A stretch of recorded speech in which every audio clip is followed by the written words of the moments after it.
Hi to my new friends at Girls Right Now. I'm Sheinelle Jones, and you might know me as the co-host of the third hour of the Today Show.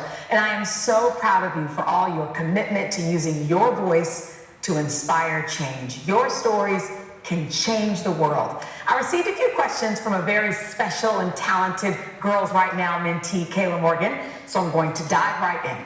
So the first question says, what do you think is the most powerful way one can use their voice? I think the most powerful thing you can do is to be you, as crazy as it sounds. And I know we've all heard it before, but there really is only one you. The way you grew up, your story, your parents, your grandparents, your aunts, your uncles, your neighborhood, where you live, your challenges, if things have been tough, all of that is your story. And if you don't share it and you don't tell it and you don't live authentically, we don't get that gift. And so I think just be yourself. And sometimes it can be hard to do that. But if you can stand in your own shoes and be the person that God made you to be, I think that is the gift. And I think we can lean into our purpose that way. You can't lean into your purpose if you're not being authentic.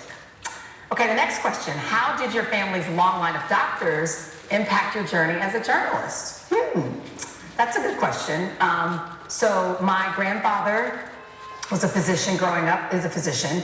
He's 97 years old now, and his father was a physician where I'm from, in Wichita, Kansas. I grew up admiring my grandfather so much. I remember he would speak at church, and he would speak so slowly and eloquently, and when my grandfather speaks, the whole room stops, and people respect him, and I watched him, and he didn't even do it on purpose. It's just he was just a naturally curious, warm, kind guy.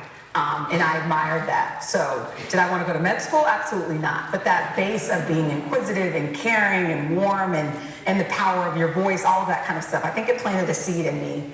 And I actually just found out within the last 6 months or so, we did a DNA thing or ancestry thing, and I found out that my grandfather's father, who passed away when my grandfather was a little boy, my grandfather only knew him as a physician.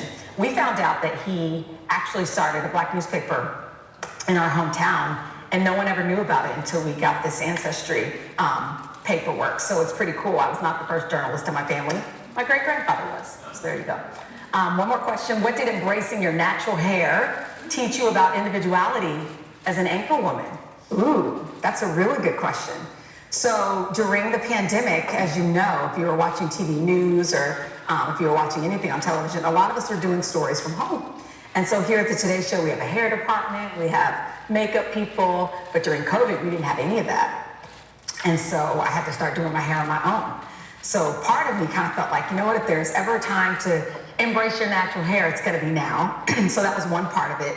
And then there was another part of it that was much more emotional for me. And not to get too heavy, but after George Floyd, I think a lot of us were doing a lot of soul searching about our lives and our careers and what have you. And I was on my own at the time in South Carolina, and my daughter has short hair. She has like a little afro puff. And she was constantly asking me, well, how come your hair isn't like my hair? But my hair is like your hair. Well, but how come I can't tell? And so I thought, you know what, for my own daughter and for young girls who are watching, I want to be able to show them that some days you can wear your hair puppy, Diana Ross style, or other days you can do this and do blowouts.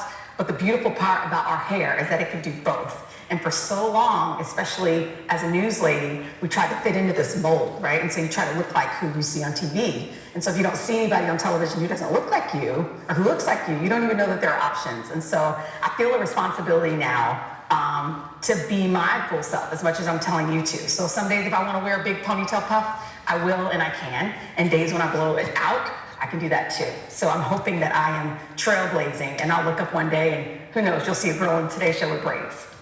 Thank you for all of your questions. One day I hope to meet all of you guys in person. Here's to using your voice, which I know you're doing, and making us all proud. God bless.